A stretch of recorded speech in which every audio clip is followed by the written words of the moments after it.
In 1875, a young boy was born in Missouri to parents who were farmers.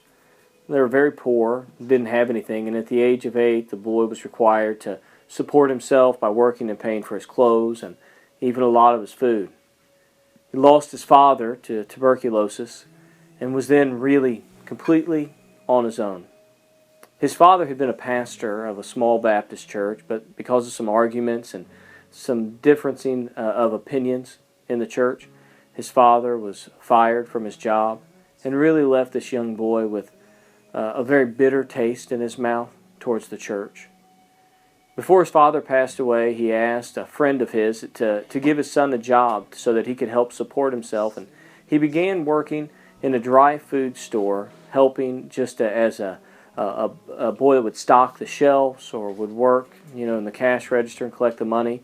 And it didn't take long for him to find that he had a really good business mind and just a knack for that type of business.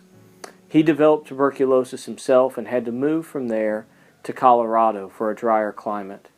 Moved to Colorado and he started a butcher shop, which failed almost immediately because he refused to compromise on his morals by giving away free alcohol to his biggest clients. And even after that failure, he still pushed on, opened up his first of what would become thousands of stores. And he called that store the Golden Rule.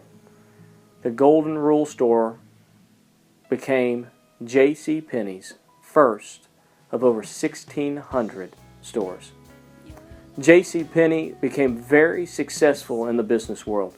He made more money than he could dream of. His first goal was to be able to make $100,000, to be worth $100,000, which he quickly reached that goal. Moved on. His next goal was to become a millionaire, which he achieved. And he was being very successful, and his stores were just a model of success in the business world all the way up until the 1920s. In the 1920s, the Great Depression hit, and J.C. Penney lost everything. He became estranged from his family because of his decisions. His life fell apart. His business relationships crumbled, and it led him to eventually be admitted into an insane asylum.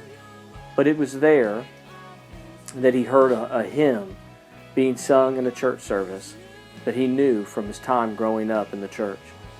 The hymn was entitled, "Jesus, Lover of My Soul." J.C. Penney went into that service and rededicated his life to God. He prayed and asked God to use him. He said, "God, my life is yours." J.C. Penney rebounded. He came out of the insane asylum and began to work hard and regained his fortune. He was able to put the pieces of his broken life back together and move on. And J.C. Penney was later quoted as saying that he would rather be known as a Christian than as a merchant.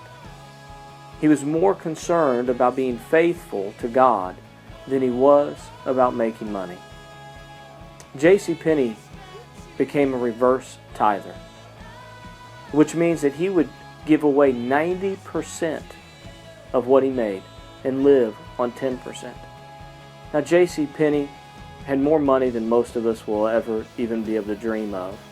But it wasn't the amount of money that he made that's impressive. It's the fact that he viewed himself as a person who just was a manager of the resources that God had given him. J.C. Penney, while at the beginning of his life may have been motivated by money, he wasn't always that way. And as we compare him to the man today, we look at Judas. Judas was all about himself.